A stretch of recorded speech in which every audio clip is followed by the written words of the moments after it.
c'est l'un des pays dans la Caraïbe qui a toujours fait preuve de ses capacités. Premier pays noir francophone dans la Caraïbe. La loi en Haïti doit être respectée.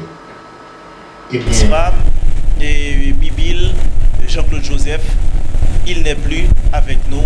Je tiens de toute façon à lui rendre cet hommage parce que, comme je dis, j'ai animé avec lui, j'ai partagé ce plateau avec lui, je me rappelle il y a plus de 3 ans, où on parlait d'Haïti, où on parlait surtout de cette communauté parce qu'on était en train de lancer une grande activité. C'était ce qu'on appelle la légende des talents. Donc c'était une sorte de légende que moi, avec mes amis, on voudrait faire ici. Malheureusement, le premier a été avec Lionel Benjamin. Il n'a pas pu assister parce qu'il n'était pas là.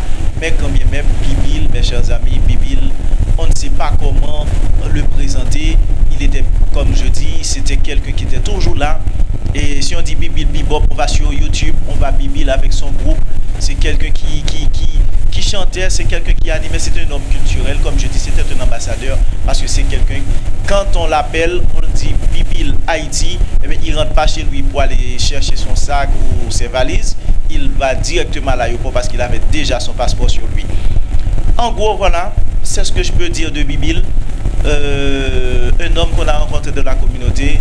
Et cette année de 2020, on a perdu beaucoup de grands dans cette communauté, surtout avec la Covid.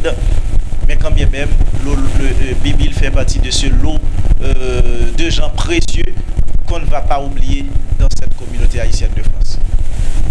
Oui, alors, monsieur Edwin d'Haïti, c'est vrai, je comprends tout ça.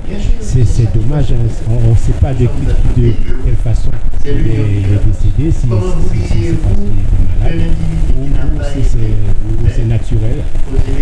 Là, je ne sais pas parce que je ne suis pas trop. J'entends tout simplement l'annonce qu'il était décédé. Et là encore, parce que de nos jours, c'est d'actualité.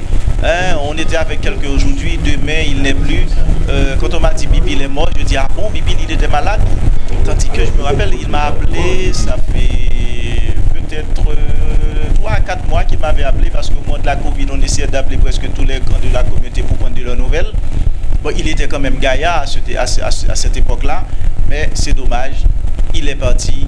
Je ne sais pas comment, peut-être les proches de Bibil comme Basile Peggy, c'est quelqu'un qui communiquait beaucoup sur Bibil, et aussi Henri Désir, c'est quelqu'un aussi qui connaît Bibil très bien, et je félicite Peggy Basile avec un texte qui circule actuellement sur les réseaux sociaux, qui présente Bibil comme je disais, c'était un fervent défenseur de cette communauté haïtienne de France. C'est quelqu'un qui était là dans les moments de gloire et dans les moments de faiblesse de cette communauté. Il était toujours là. Quand on appelle Bibil, on a besoin d'une prestation, on a besoin de quelqu'un. Mais même si on ne lui donne pas le micro, lui, il vient, il donne un avis. Donc c'était quelqu'un qui était présent vraiment dans cette communauté. Il va nous manquer. Bibil, on te souhaite bon voyage. Bibil, on ne va pas t'oublier. Bibil, tu resteras un grand dans cette communauté. Bibil, mon ami, bon départ. Que ton âme repose en paix. D'accord.